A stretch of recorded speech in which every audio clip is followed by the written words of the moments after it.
That was interesting.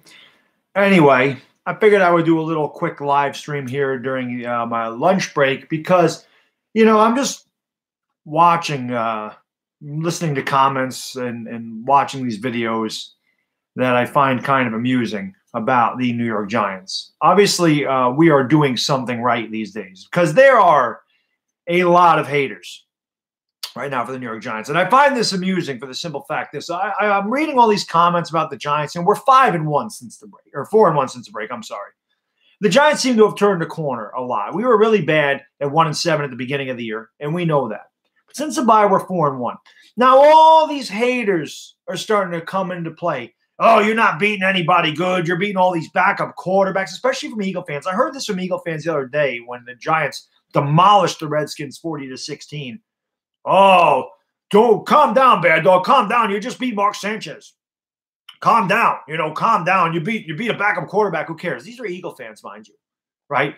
These are the same fans that got all bent out of shape or they were ready to make a Super Bowl run again, going to the playoffs because they beat us. And we're no good, according to Eagle fans, because, we just beat the Redskins, so we're no good. And then they beat that same Redskins team with Mark Sanchez, who we beat, but, we killed them. The Eagles struggled with them a little bit. But again, the Eagles are going to the playoffs and going to the Super Bowl run because they beat us and the Redskins. But when we beat the Redskins, calm down, bad dog, you beat a backup quarterback. Let's go over the few games that we played here. By the way, guys, thank you for joining me real quick. Like, this is kind of an impromptu. So make sure you hit that thumbs up. Make sure you, hit that like button, hit the subscribe button, all things I ask you to do. I appreciate everybody being here. Make sure you thumbs up the stream for me. I really appreciate it. So let's go over the 5 games, okay? I heard all the backup quarterback stuff. So we come out, we play the San Francisco 49ers with Nick Mullins. And when Nick Mullins beat the Raiders, oh, my God, he was Joe Montana. Remember? Oh, Nick Mullins, he's going to kill the Giants. Remember all this stuff? He was going to kill the Giants. That didn't happen. Now he's a backup quarterback. We beat the Bucks, hung 38 on the Bucks, played a backup quarterback. The Tampa Bay Buccaneers decided to start Ryan Fitzpatrick. That is not a backup quarterback. Jameis Winston was completely healthy, as we saw later in the game when he came in and kind of tore our defense up a little bit. But Ryan Fitzpatrick was not a backup quarterback. They designated him the starter. Doesn't make him a backup quarterback. That don't count as a backup quarterback. We play the Eagles. Carson Wentz didn't do much of anything. He had 236 yards out of 20 of 28.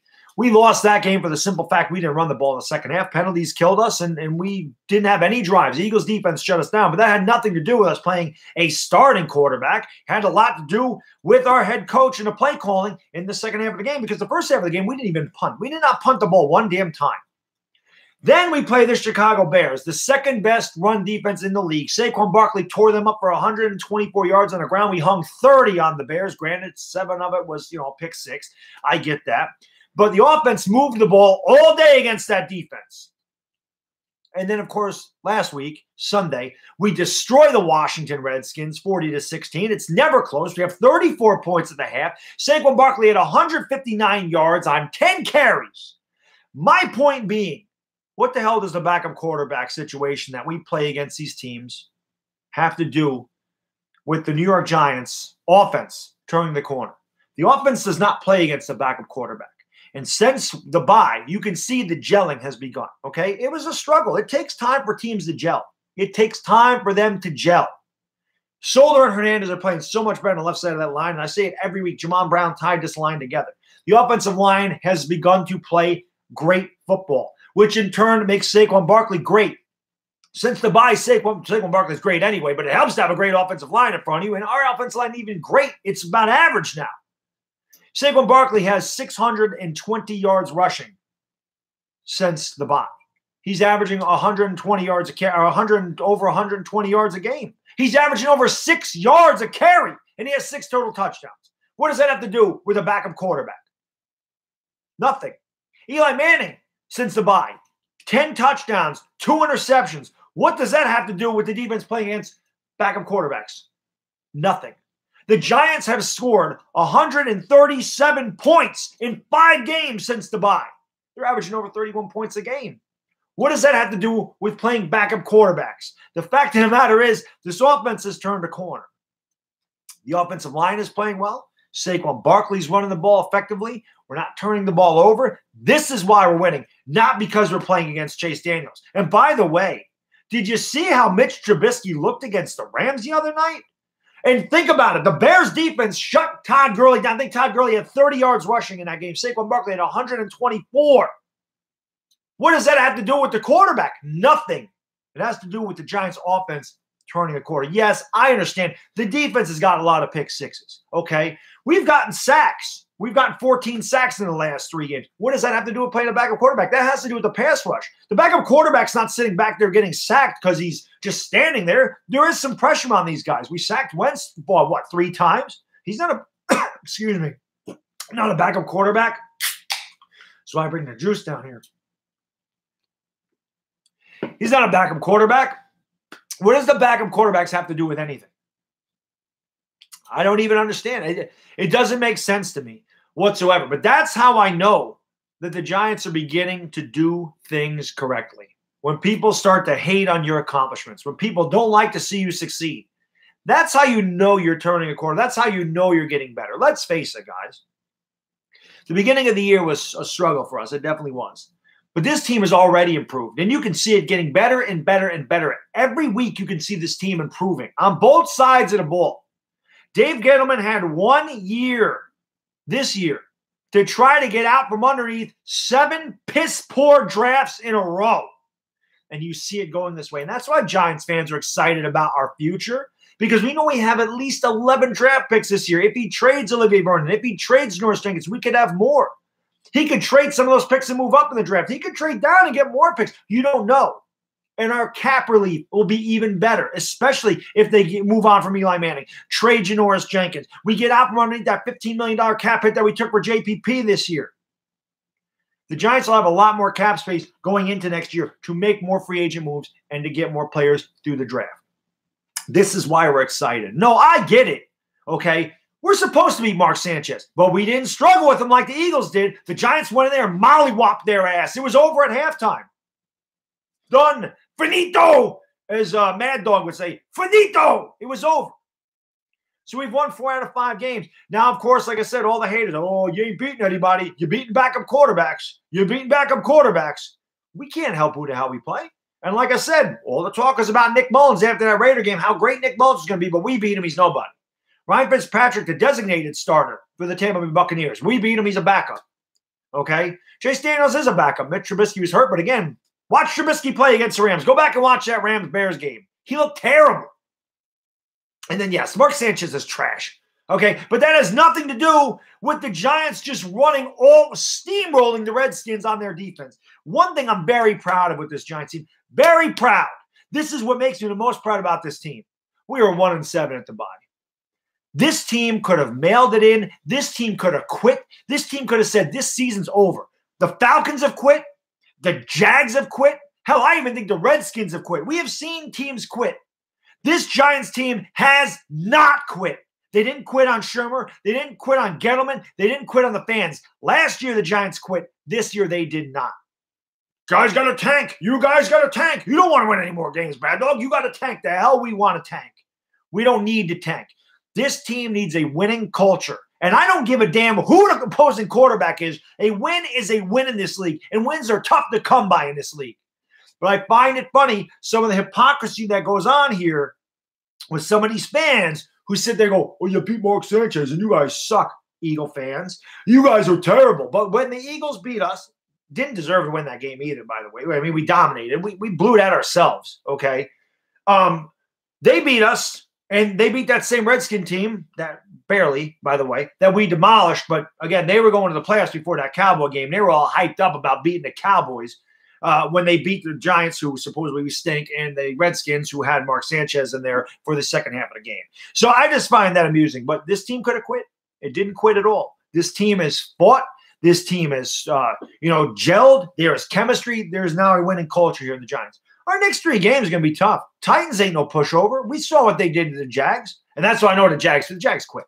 Jags quit in that game. The Jags are celebrating the fact that Mark Henry, or I say it every time, that Derrick Henry didn't score his 5th touchdown. They were celebrating that they didn't score a 5th touchdown. That's what the Jags had to celebrate. Okay, they're bad. Derrick Henry can play. The Titans are a good defensive team. But the Giants have found a winning formula. They got to stick to it. I actually saw one guy today on a video, and he's a Giants fan, mind you, say a running back is not important. A running back is the least important position. Guy really said this. The Giants fan said this. Well, we're not going to be any good because we didn't get Sam Darnold. All you people that talked about Sam Darnold, you know you're wrong. You know you're wrong. Sam Darnold was not the answer here. Can you imagine Sam Darnold turning and handing the ball off to Wayne Gallman? Sam Darnold would have got killed here. Josh Rosen would have got killed here. Josh Allen would have got killed here. Those quarterbacks were not right for New York. Tell me again how a running back's not important. Everything on offense is predicated off the run. Everything. If you can't run the ball, teams can drop off into coverage and make it impossible for the quarterback to throw the ball. If you become one-dimensional on offense, teams can just sit back, pin their ears back, and go after the quarterback. If you can't run the ball, you're screwed. It hurts your time of possession, which in turn hurts your defense. If you can't control the ball, you can't win in this league. Running fixes everything. Tell me running back's not important then. Tell that to the Dallas Cowboys dynasty in the 90s. Tell them Emmitt Smith wasn't important to that team. Running is extreme. Tell the Dallas Cowboy fans right now that running ain't important. Tell them it ain't important to have Ezekiel Elliott back there to help Dak Prescott out. It ain't all about the quarterback. Yes, the quarterback is the most important position, but to say a running back is not important, you're out of your damn mind or don't watch a bit of football. You don't watch a bit of football because you look at the elite teams in this league, you look at the teams in first place, what do they all have in common? They all have a good to great running back. All of them. The Saints have two. The Chiefs, I mean, they did. And Kareem Hunt's gone, obviously, but he was an elite running back. The Rams have Gurley. The Cowboys have Zeke. The Bears have Howard and Cohen. They all run the ball. All of them. So to say running back's not important means you don't watch a damn bit of football. And I'm sorry, you don't watch football if you think a running back is the least important part of this team and that the Giants are going to be in trouble because we're not going to have a quarterback. Yeah, right. Okay. Because we did so well without a running back for all these years, right? We've had one winning season. We're not even going to have a winning season this year. The best we can finish is 8-8. That's not a winning season, not a losing season, but we've had one winning season since 2012. No running game any of those years. Any of them. Any of them. No running game any of those years. Eli Manning has begun to play better because the Giants are running the ball. It alleviates pass rush. Defenses have to play you honest. Defenses can't do anything. And if you start running the ball all over them, when you have to bring up a safety to stop the run, it makes your quarterback a lot better when he's throwing against man-to-man coverage rather than zone, rather than too deep, rather than whatever they're playing because they're like, well, we don't have to rush them. We can rush with 4 guys because we know they ain't running the ball. We can just put 4 in the box. We can drop 7. Who cares? It's ridiculous. I mean, that just makes me laugh. It really does. But it is what it is, man. Like I said, I know the Giants are doing something right when all of a sudden the haters are coming out about the Giants. This is funny because nobody cared when we were 1-7. All it was you guys suck. You guys don't belong in the league. You guys are terrible. You guys are an embarrassment. Now all of a sudden we won 4 out of 5, and now it's you didn't beat anybody. You beat Mark Sanchez. You beat Chase Daniels. You beat Nick Mullins. Right. Right. We can't help who we play. And as I said, 31 points a game on offense. Barkley's running for over 120 yards a game since the bye, averaging over 6 yards a carry. Eli Manning's throwing 2 interceptions. It's all because we figured out how to run. It all starts up front with that offensive line. And again, the offense has nothing to do with playing backup quarterbacks. Nothing. Nothing at all. That's how it is. So I love it. I love that there's haters now for the Giants because, again, it means they're doing something right. It means people are noticing what's going on. And I'm telling you this right now. I'm not saying we're better than the Eagles. I'm not saying we're better than the Cowboys. I'm not saying we're better than the Saints. I'm not saying we're better than the Bears. I'm not saying we're better than the Rams. I'm not saying any of that. What I'm saying is right now, the Giants are playing as good as any of them. And I don't care who we play. We beat the Bears. We beat the Bears. Okay? The Bears are 9-4. The Bears are a damn good team. I mean, the Lions couldn't beat them with Chase Daniels there. The Lions couldn't beat the Bears. The Giants could. So that just makes me laugh. That type of thing cracks me the hell up. All the haters are back. Like I said, that means the Giants are doing something correct. And I love it. I love watching Saquon Barkley play. That's the whole reason. I mean, that was when we were 1-7, that was the one bright spot we had. But now all of a sudden, you're seeing other things happen. Evan Ingram broke out against the Redskins. It was nice to see that. Evan Ingram hasn't done a damn thing in all year. He hadn't done a damn thing for us.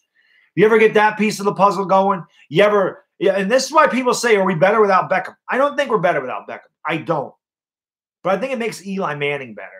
I think Eli Manning has a tendency to force the ball to Beckham way too often. And if Eli Manning could just learn, or whoever our quarterback is in the future could just learn to spread the ball around and just go through your progressions, they're going to be amazing. Beckham is a huge threat. He makes every receiver on the field better, but you can't force the ball to him. There's got to be other open guys there. You have a dynamic receiver in Beckham. You have the best, and I'm saying it right now. I don't give a damn. He's the best running back in the league in Saquon Barkley. Okay, I mean, the only guy averaging higher yards per carry, I think, is Phil Lindsay. Nobody else is. And Barkley's fourth in the league in rushing. He's third or fourth. I'm not exactly sure, but Ezekiel Elliott has like 60 more carries. Ezekiel Elliott's average points. Ezekiel Elliott averages almost 1 yard less per carry than Saquon Barkley does. And those are facts. He averages 4.7. Barkley averages 5.4. So if they had the same amount of carries, obviously Barkley would have a lot more yards than Zeke. And Zeke's a great running back. So that tells you how good Barkley is. And again, remember, the Giants' offensive line was absolute trash before we got Jamon Brown there. It was bad. It was bad. And it's not bad anymore. And now you're seeing Barkley 4 games in a row over 100 yards. You're seeing Eli Manning not make these dumb decisions. Well, he did make a dumb decision forcing that ball to Beckham against the Bears. That was bad. He's playing better. And the reason I was excited at the beginning of the year and felt like Eli Manning could get things done here was because I said we don't have to make him throw the ball 45 times a game. We did it the first half of the season. Just made him throw the ball all the time. We lost. Now you realize, give that ball to 26. Let's see what he can do. The only reason he didn't get 20 carries against the Washington Redskins is because he had 159 yards at the half on 10 carries. Played about the first maybe 2 series of the third quarter, and then he sat him down. There was no reason to play him anymore. He would have had 20 carries in that game. That's how you win. You win by running the ball. You win by controlling the ball. You win by not turning the ball over. You win by being, non-predictable on offense or unpredictable on offense. That's how you win these games. And again, I loved it. All the hate. You ain't beat anybody. You guys still suck. Blah blah blah. Well, we may finish second in this division. I find it amusing. To me, I think we win at least 2 of these games. At least. I think we're beating the Texans. Or not the Texans. I'm sorry, the Titans. I think we're beating the Titans. We did beat the Texans already. Another good team we beat, by the way. Another good damn team we beat. When we weren't playing well. But I think we're beating the Titans. People are like, oh, the Colts, they're balling out. They got shut out by the Jags. And then, of course, the Cowboys. As much as I would love to have the Cowboys needing to beat us, to play for something, that game being meaningful to them, so we did play their first string the whole time, I don't think the Cowboys are going to have anything to worry about. I think they're going to have this division salted away by then, and they're probably going to play their starters for a quarter, which means we should win that game too. That's the truth. So Giants could easily win out and be 8-8. It's very possible. But again, if the Giants do go 8-8, they actually have a shot at getting into the wild card if they beat the Cowboys might say, to hell with that. We're going to keep you guys out of there, which would make perfect sense. But regardless, the Giants are playing really good football. And like I said, I know we're playing good football. When people are starting to notice, when people are starting to hate, when you suck, they just ignore you and tell you suck. When you start to win, when the haters begin, you're winning when haters begin to make excuses as to why you're winning.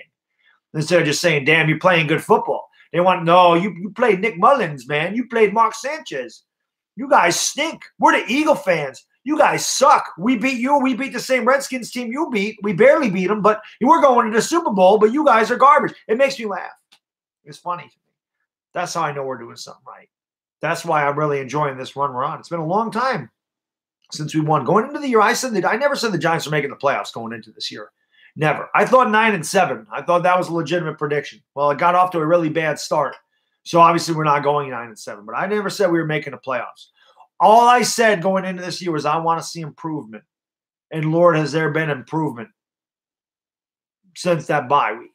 Been a lot of improvement. And it's great. And it's fun to be a Giants fan right now. We got a lot to look forward to. Yes, this isn't our year.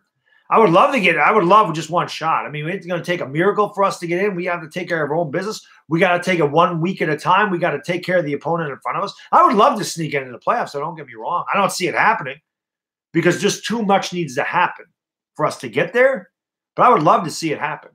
That's why I want to play Dallas. I want to play Dallas with their starters because I want to see how good we really are. I'm not saying that the Titans and Colts aren't any good, but they're not as good as Dallas. I don't believe they're as good as Dallas. Dallas is the best team left on our schedule. And I don't, like I said, I don't think they're going to be playing their starters most of that game because I think they're going to have that. They have to win one game and the division's over. So then it's probably going to happen here eventually. So that is what it is. I understand. Steelers fans are definitely struggling, man. Oh, exactly, 007. That's what I'm saying. This is why I know. This is why I know we're doing something right for that simple fact. Yeah, I'm on break, Michael. I'm getting ready to leave. I got like 5 minutes. I got to go back to work.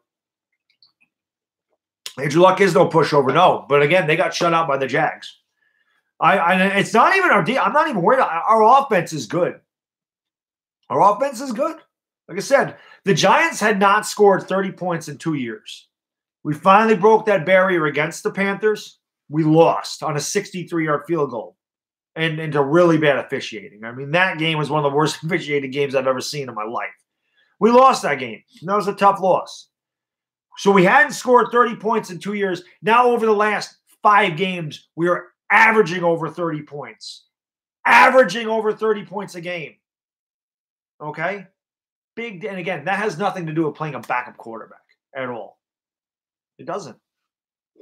So,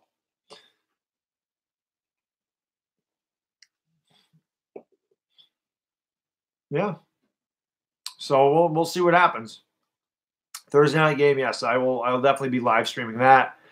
I mean, I'll be doing a Thursday night game, Saturday night game. I'll be doing the Broncos and Browns because there's a Saturday night game. So Thursday, Saturday, Sunday, Monday. And of course the Giants and stuff. So it'll be 5 games from Thursday to Sunday. So I'm going to be, or Thursday or Monday. Thursday, Saturday, 2 on Sunday, 1 on Monday. So 5 games. I'll be tired by Monday. I'll be very tired Monday night. But we'll do them all anyway, man. We'll do them all anyway. So I just wanted to get that off my chest about the haters. Work's like 10 minutes away, so I'm getting ready to go now. So no, this ain't beer. This is Diet Ginger Ale. This is not beer. This is Diet Ginger Ale. Definitely not beer. I wish, but it's not. I know the Bears, their defense is great. This is what I'm saying. The Bears defense held Gurley to 30 yards, and Saquon Barkley ran all over him. So that has nothing to do with Chase Daniels whatsoever. But, well, the Dolphins might beat the Vikings. I mean, that's the whole thing. The Eagles have a very tough schedule. I mean, they got the Texans and Rams. Those are not a pushover at all. They play the Redskins, so one of those teams has to get knocked out of there. The Panthers play the Saints twice. So, I mean, it's like I said, it's a slim possibility, but slim is better than none. So with that said, again, thank you guys for joining this little impromptu stream. I wanted to get that off of my chest. I just want to say I love that the Giants are playing well, and I know we're playing well because we got the haters. We got the haters. And again, follow me on the Twitters. Link is in the description. You all guys have a rest of your good day. And make sure tonight that you tune in. I'll be on the Entertainer Talking Sports channel. We're doing that show, Talking Giants. Make sure you guys tune in for that. See you later tonight. Bad Dog, I'm out. Peace.